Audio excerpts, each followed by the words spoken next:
Hello, everyone, and welcome back to Above the Tree Line. We are so glad to be here with ACF. No, you can't say that until I introduce you. Oh, sorry. ACF. Hi, friends. ACF Senior Pastor Dr. Will Davis Jr. Hi, friends, and hi, Lauren. Hi. Nice to see you guys. Thank you for being here. I'm honored. We're wearing our long sleeves because it finally feels like winter outside, got cold maybe, in Texas. for a minute. Yes. Just for a little bit. For a minute. It's going to go away. Mm-hmm.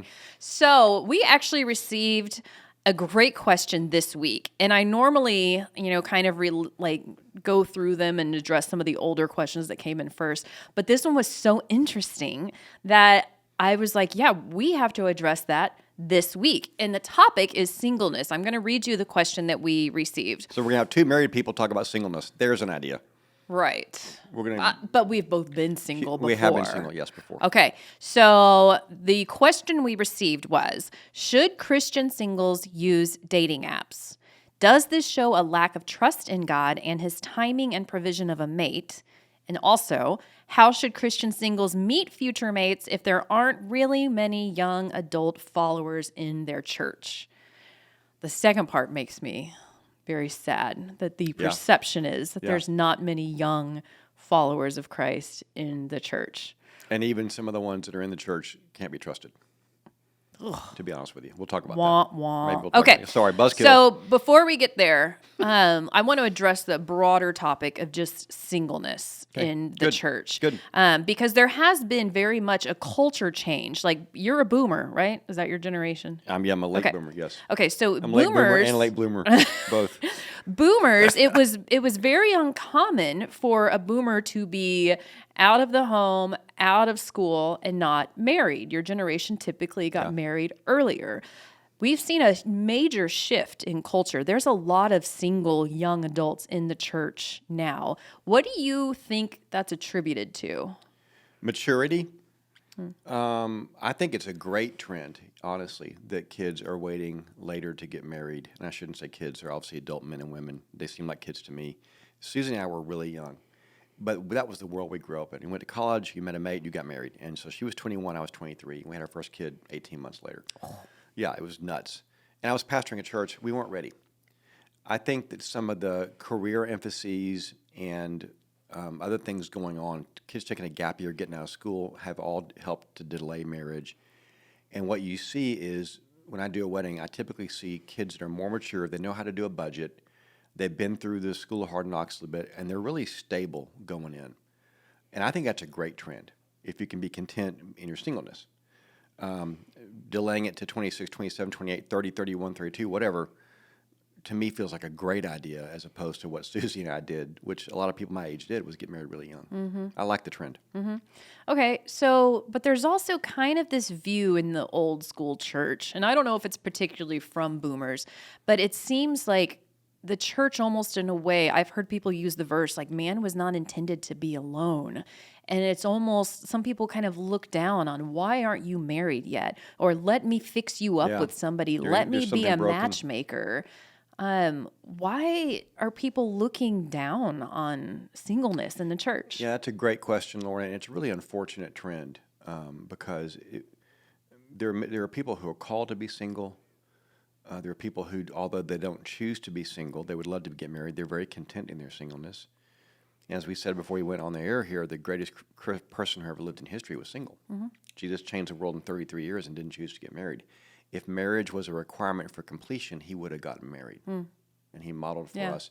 I had my quiet time at 1 Corinthians 7 the other day, and Paul was saying, look, if you can stay single, stay single.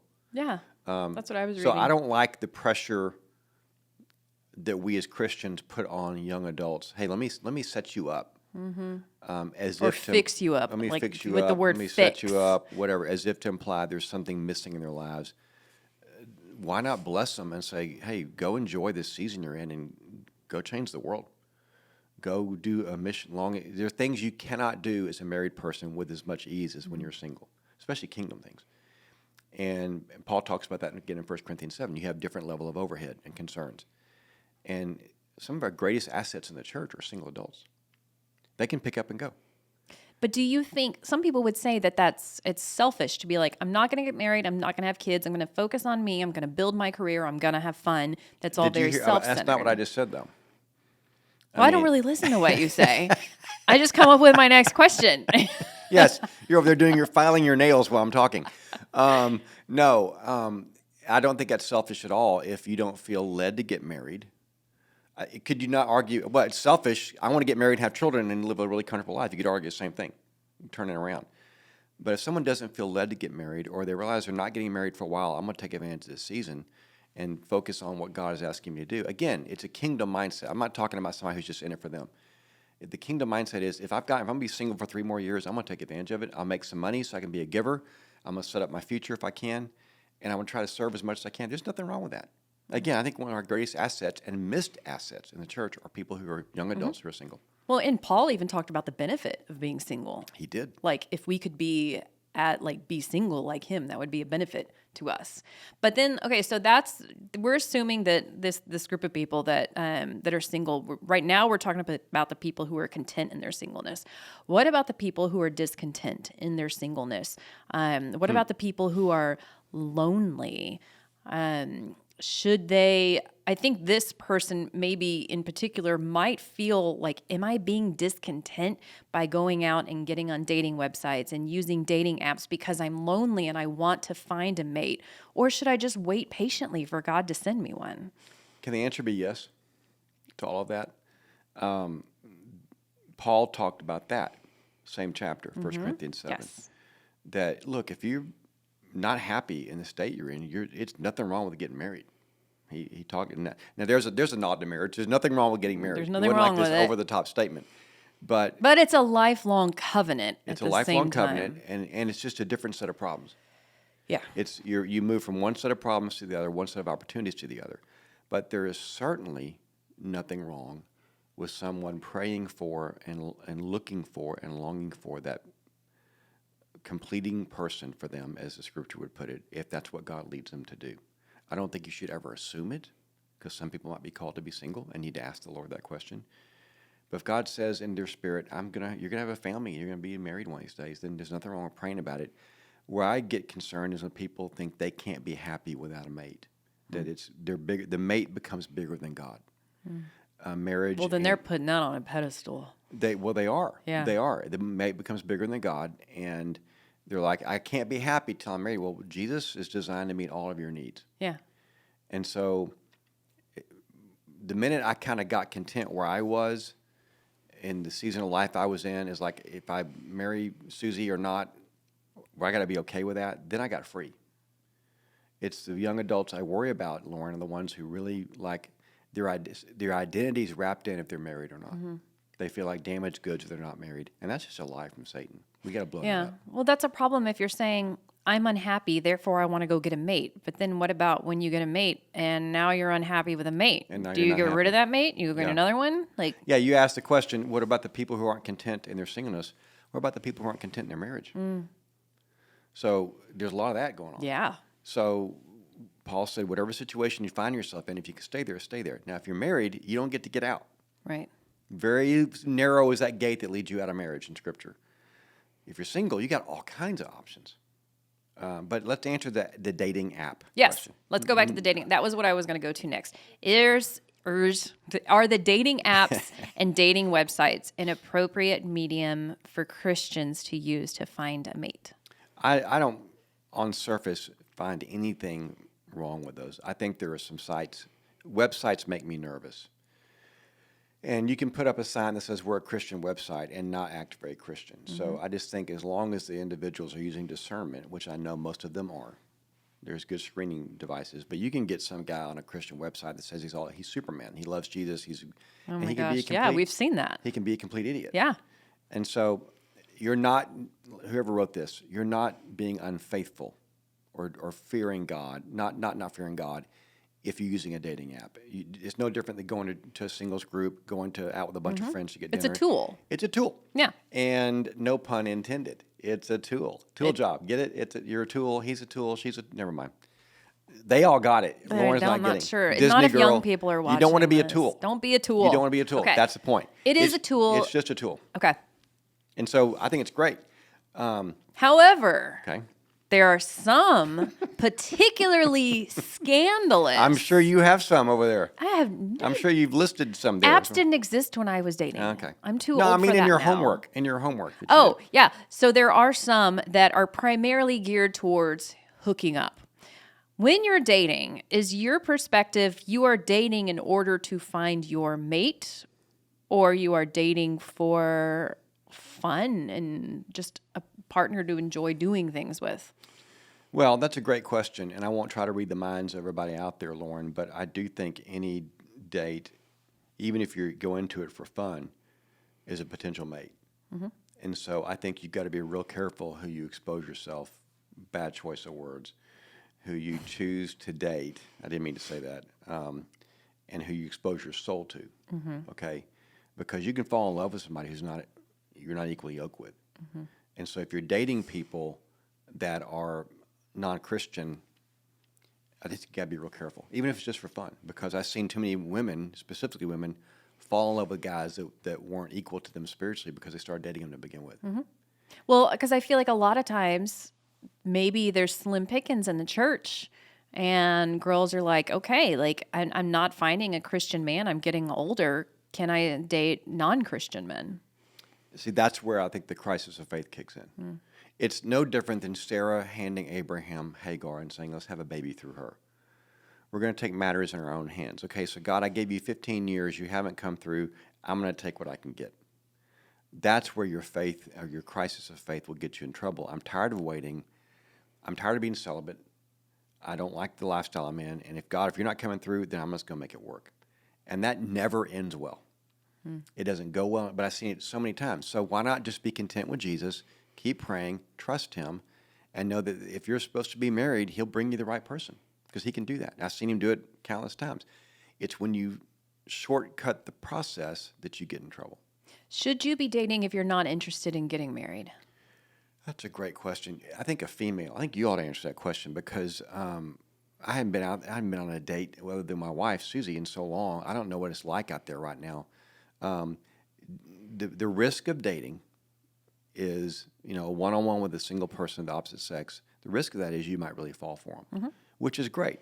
But if you fall for somebody again that doesn't think it's a potential mate for you, now you're in trouble. So I just think you guard your heart. I just want to say, my granddad and dad's side of me is coming out right now, thinking about my girls and my son and my in-laws. Just guard your heart. Because I know too many sweet Christian kids who've gotten involved with people of other faiths or non-faiths, and they really love them and are now trying to be missionaries. Yeah, missionary while dating. sharing their heart at the same time. And you can't do that. It's not your job. God can get them without you. Yeah. So I think if you're going to date people, you got to be really careful. I'm not going to say don't ask for the Christian card up front. But you got to be really careful. If you're going to date to get married, I don't think you should date anybody but believers. And I think you should pray together on your dates. Yeah. I think if he's not willing to pray with you ladies, you probably shouldn't be going out with him on a serious basis. Here's an interesting question. Yes, ma'am. For some of the more conservative Christian families that believe in courting, for example.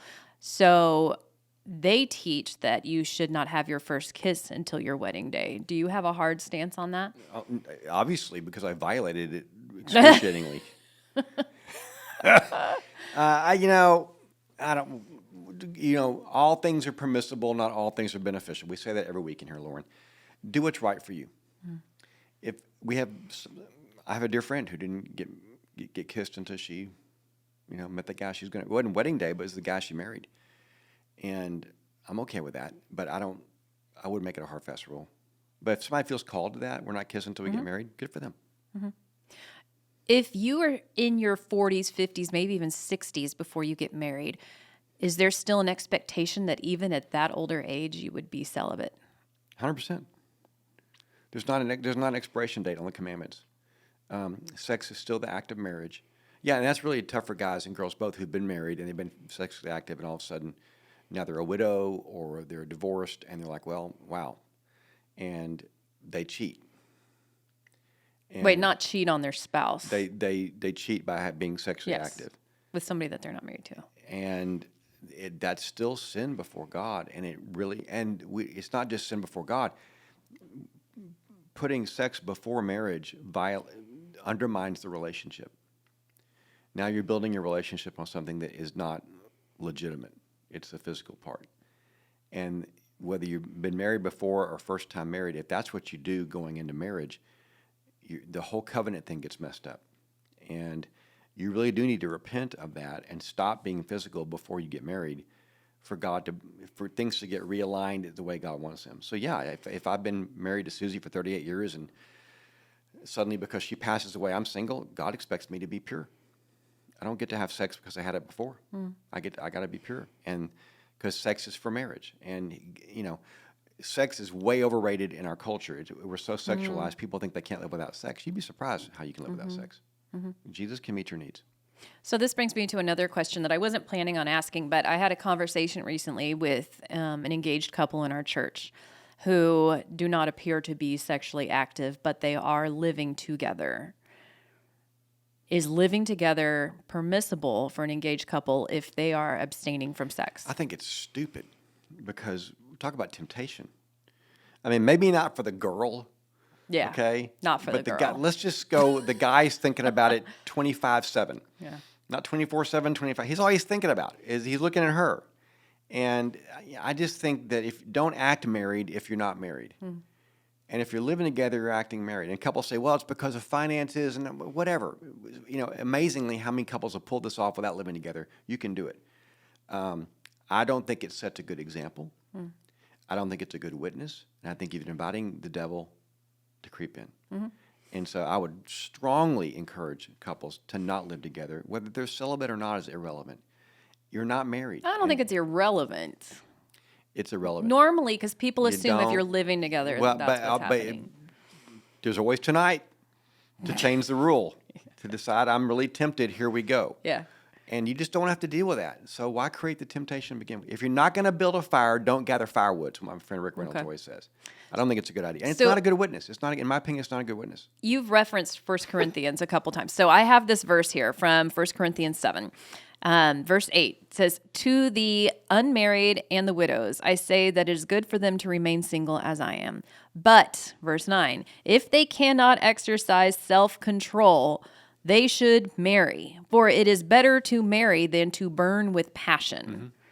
So that's kind of confusing. I had a girlfriend growing up, a friend that was a girl, that was burning with passion for her boyfriend. And she was like, and they were both very devout Christians. She's like, it's better to be married than to burn with passion. And so they got married. But I was like, I don't know if I agree with that. But how many people do you know that were virgins growing up, got married, and one of their highest agendas was, we can't wait to have sex? I think Paul got it right on that. If you're holding out and you really do want to be physical with the person you love most in the world, that's not the only reason to get married. But that's a great reason to get married because God did create this gift for marriage. And also, by the way, with it comes the opportunity of procreation, which is why you don't be having sex outside of marriage.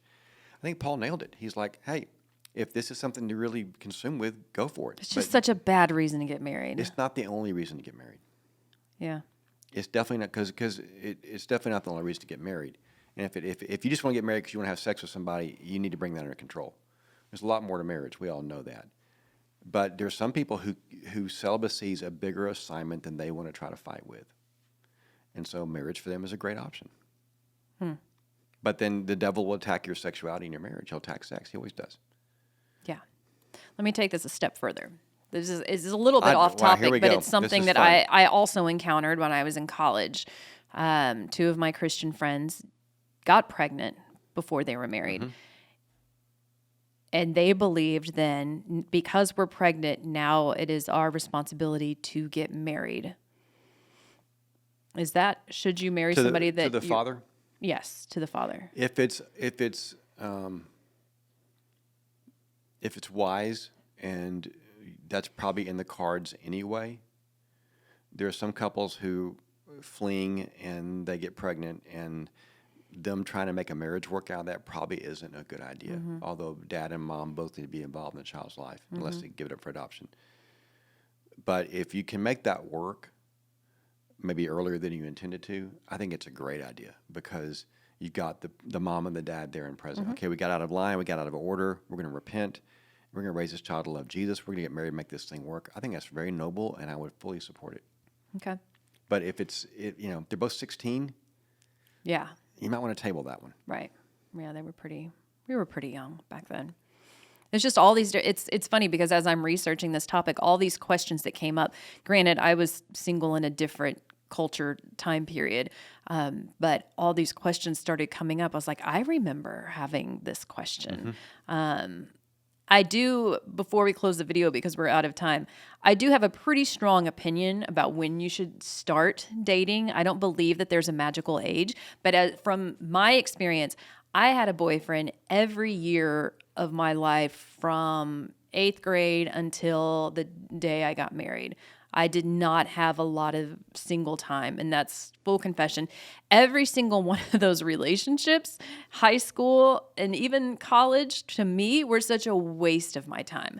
I have a very strong opinion about that. So when I talk to the girls that I lead in youth, I'm like, if you want to have a boyfriend, go for it. I feel like it's kind of a waste of time at your age. Well, and as a dad, I would tell you or any of those girls, don't do it to make yourself feel more loved. Yeah. Or to look more loved. A guy does not complete you. And so if you want a boyfriend because then it says, well, I'm pretty or whatever, you're missing the point. And so be okay in your skin. Let Jesus define who you are, not some guy, because that's when girls start compromising. Because then it's a guy who wants to have sex with you. Now I'm pretty. So great advice, Lauren. Yeah. It was long. My kids really didn't date in college. None of my kids did. And they all married very godly people. So if you can hold off, yeah, more power to you. But then there's like the exception where it's like, well, we were high school sweethearts and we made it there. And I'm like, 90% chance you get to college, y'all are going to break up. But there's the outlier that make it. Susie and I made it work. Yeah. Well, my brother and his high school sweetheart made it work. So I don't want to say it doesn't work for everybody. For me, 90% of the time, it's not going to work. Don't waste your time. Well, that's good advice. All right. Well, we went a little bit over and covered a lot. We didn't even talk. I wanted to bring in the issue of pornography into this conversation too. Thank you for not. That's another topic. I know, but I mean, it's a whole podcast. Yeah, because we were talking about celibacy and sex and marriage. But this is a great question. So whoever sent it this past week, thank you so much for sending this to us. It's not something that I would have thought about on my own because I'm not in that stage of life, but I'm so glad because I do believe this is an issue that young adults are struggling with, especially if they feel like they should be married. So thank you for giving us your advice from your generation. And there's my generation. They're different. That old generation. But guys, keep the questions coming. We need the content. So go to acfellowship.org/podcast to send us what you want us to talk about next. And we will see you next week. Thanks, guys.